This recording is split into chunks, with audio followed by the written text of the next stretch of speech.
এখন পর্যন্ত ইন্ডিয়া থেকে হাসিনা এবং কসাইদেরকে ফেরত আনার কোন পদক্ষেপ নেয় নাই। 24-এ যেভাবে আমরা ভারতের প্রতি সেবা দাসী হাসিনাকে ফেলে দিয়েছি, ভারতের সকল ব্যক্তিকে খেলে দেওয়া হবে, খেলে দেওয়া হবে, ভারতীয় দর্শনকে খেলে দেওয়া হবে, মিডিয়াকে খেলে দেওয়া হবে। সহযোগিতা বন্ধুগণ, বক্তৃতা আর কি দেব? পৃথিবীতে যদি কোনো ফকিন্নি দেশ থাকে সেটা হচ্ছে ভারত। পৃথিবীর মানচিত্রে ভারত হচ্ছে একটা ফকিন্নি দেশ, যেই পাতে খায় সেই পাতেই। সহযোগিতা বন্ধুগণ, আমি পরিসংখ্যান দেখছিলাম, ভারতের বাজেট যতটুকু তার 40 ভাগের 1 ভাগ ওরা বাংলাদেশ থেকে নিয়ে যায়। প্রায় 1,20,000 কোটি টাকা ওরা প্রতি বছর বাংলাদেশ থেকে নিয়ে যায়। তার মানে কি, আমরা যদি এটা বন্ধ করে দেই তাহলে ভারত না খেয়ে মারা যাবে।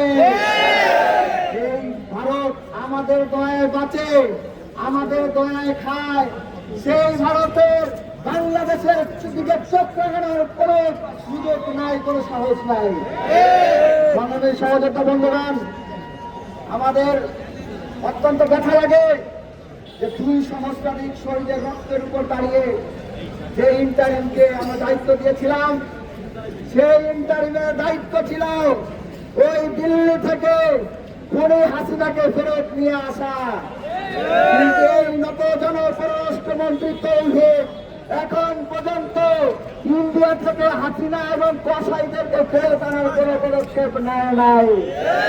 বাংলাদেশ সহযোগিতা বন্ধুগণ, শুধু সেটাও নয়, আমরা দেখলাম বাংলাদেশের নিরাপত্তা উপদেষ্টা ভারতে যে দিল্লির নিরাপত্তা উপদেষ্টা অজিত দোভালের সাথে গোপন বৈঠক করে। এটা জুলাইয়ের শহীদদের সাথে শেষ পোস্টে গাদ্দারি ছাড়া আর কিছুই নয়। আমরা তৌহিদের কাছে জবাব চাই। এখন পর্যন্ত ভারত থেকে কসাইদেরকে ফিরিয়ে আনার ব্যাপারে আপনি কোনো পদক্ষেপ নিলেন না, আমরা সেটা জানতে চাই। আপনি যদি ধরেই নেন যে ভারতের দাবিদারি করবেন, তাহলে প্রকাশ্যে ঘোষণা দিন, আমরা দেখবো আপনি কতটুকু জোড়াচ্ছেন, আমাদের কতটুকু জোড়াচ্ছেন। সহযোগিতা বন্ধুগণ, কথা ছিল এই জুলাই বিপ্লবের ভিত্তি স্থাপন হয়েছিল শহীদ আবরার শাহাদাতের শাহাদাতের মাধ্যমে।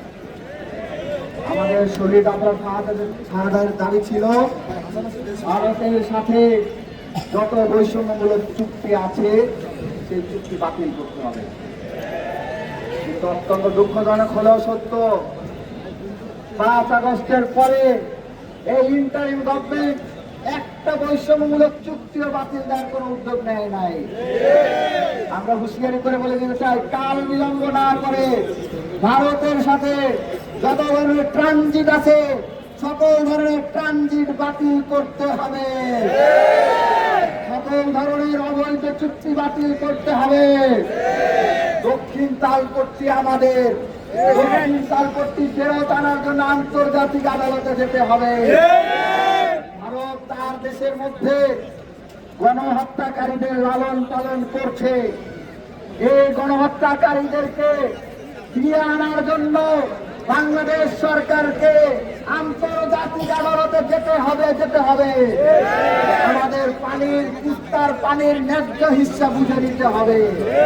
বাংলাদেশ সহযোগিতা বন্ধুগণ, আমরা আমাদের ইন্ডিয়ান হাই কমিশনের বিরুদ্ধে আমরা মার্চ করেছিলাম, ছোট ছোট মার্চ রেখেছিলাম। আমরা দেখেছি তারা আমাদের আগরতলায় আমাদের হাই কমিশনে ভাঙচুর চালিয়েছিল। আমরা সেই ধরনের পদক্ষেপ গত 1.5 বছর ধরে আমরা 1000 বারের উপরে হুঁশিয়ারি করেছি, কিন্তু এখন পর্যন্ত নেই নাই। যদি ভারত যদি তার দেশে